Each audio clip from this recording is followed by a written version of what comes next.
I'm Adam and this is Reel Rivalries, the show where we pit two movies head to head and let you decide the winner.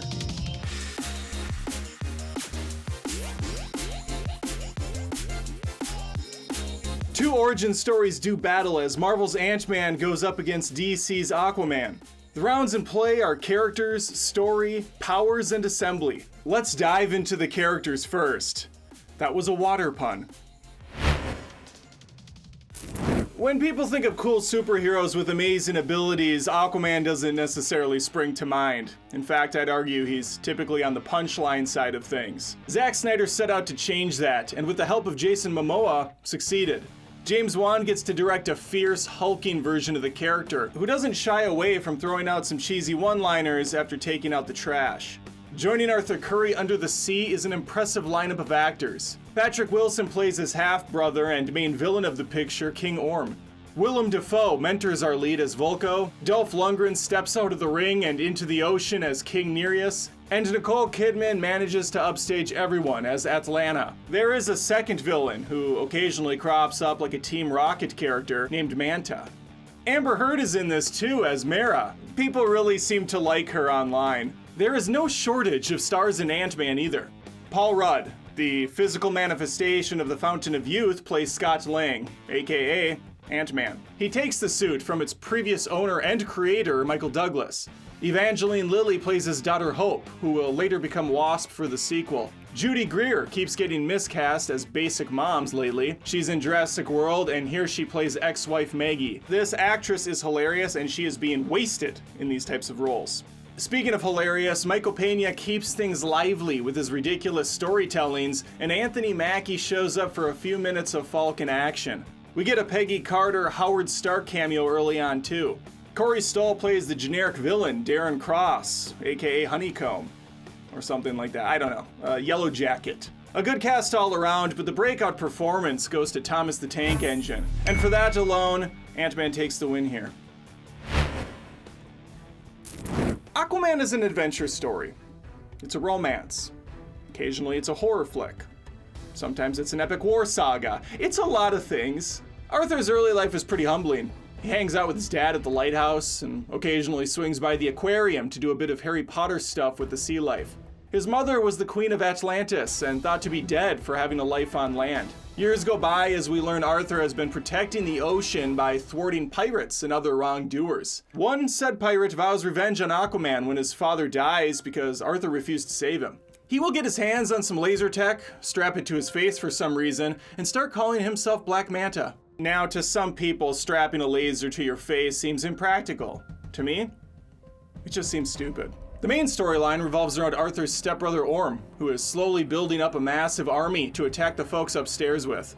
Arthur duels him in an attempt to dethrone the king, but fails spectacularly. Mera saves him, they go on a quest for a magical trident, Indiana Jones it through the desert, fight creepy creatures in the trench, rescue his very much alive mother in a secret paradise, earn the trident in a spiffy new outfit, and have an insane ocean battle with all sorts of wacky creatures. It's a fun time.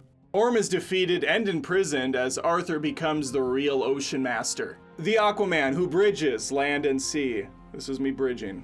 That's how it's done. Ant-Man isn't near as bombastic or epic in scale, but there is plenty of craziness happening still. Dr. Hank Pym was for years going on covert missions as Ant-Man. It was all going swimmingly until his wife decided to go subatomic, stopping a missile from hitting the US. She was lost to him in the quantum realm, the program was shut down, and the Pym particle was kept secret. Presumably dozens of dead sheep later, and Pym's protege Darren figures out the mystery to this formula, which will be used to create a new series of suits called Yellow Jackets. Since Hank is too old and doesn't want to risk his daughter Hope's life, he turns his sights on criminal genius Scott Lang. One suit heist later, and Scott finds himself in deep water. Literally. His first run as Ant-Man is almost cut short as he's close to drowning, being stomped on, and almost getting devoured by a rat. We get our standard training montage, an Avengers compound sequence, and a final score with his crew to stop Cross's new program. I dug the whole comic book heist angle Marvel was going for with Ant-Man, but the pure insanity that Aquaman provides is tough to pass up. I'm gonna give it the win here. This isn't a hypothetical who would win situation between Ant-Man and Aquaman, although if I had to place a bet, I'd probably go with the guy who can communicate with sharks. No, this is around about the spectacle presented in the film using each hero's abilities. The portions of the film where Ant-Man is shrunk down are all pretty fantastic. He commands insects, befriends one he appropriately names Antony, can alter the size of objects, shrink down to microscopic levels, and will get even more abilities in the later installments. Watching a tiny man run up the side of a gun or battle atop a choo-choo train were things I never knew I needed, but I'm very grateful for the opportunity. Director James Wan doesn't water down the powers in Aquaman. He has super strength, durability, can naturally breathe underwater, regenerates from injuries quickly, communicates with sea creatures, has enhanced vision, and plenty of other perks. He seems to have zero qualms about jumping out of a plane at high altitude either without a parachute.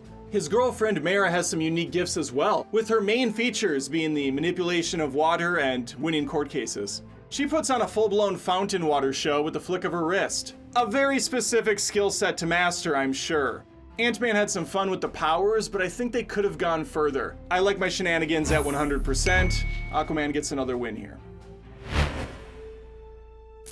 It's criminal that we didn't get to see Edgar Wright's vision for Ant-Man on the big screen, as I think he would have done some truly unique things with the character. Director Peyton Reed still delivered a solid experience with a good amount of creativity regardless. As previously stated, the Ant-Man stuff is great, with the only out-of-place moment coming from that Falcon section of the film. The MCU is often criticized for having a conveyor belt approach. I definitely can see that when watching Ant-Man. The music, the visuals, the performances, they're all perfectly adequate, with nothing really standing out besides the aforementioned small-scale scenes. It's slickly produced and stays consistent most of the way through. I can't say the same about Aquaman, which is both a pro and a con.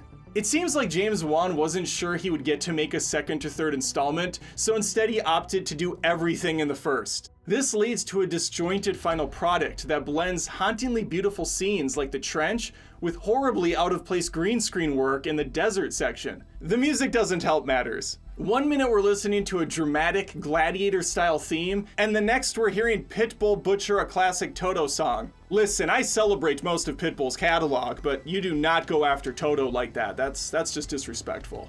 It's shameful. Sometimes the film has a psychedelic color palette featuring synthwave music, but then it switches dramatically to a rom-com scene with bad dialogue and worse wigs. Not helping the matters is the length of this picture, which runs at 2.5 hours, which can feel like 6. Had Aquaman been given a tighter edit, I feel it would have been an easy win here. I do, however, still appreciate all the chances it took, and Wan is a great director, so I'm gonna go with the tie on this one. I'm Ant-Man. Ant-Man. What, you haven't heard of me? I know this shakes out for a win for Aquaman, and this is my own criteria getting judged. I'm determining the winners based on things I look for in a movie. That said, I would still prefer to watch Ant-Man, just because of the faster pacing and more cohesive structure. Now I want to hear from you. Leave a comment with your winner, please give the video a like if you had some fun, and I'll see you next time on another Reel Rivalries. I also want you to know that I tried my hardest not to go overboard with the Aquaman and Ant-Man puns. I intentionally sold myself short on this one to curry favor with new viewers.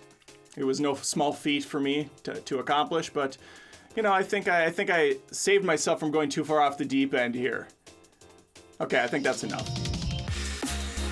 Thanks for watching the rivalry. If you enjoyed the video, make sure to hit that like button and comment with your episode winner. If you're a fan of movie debates, feel free to subscribe to ScreenRant for more Reel Rivalries and much, much more.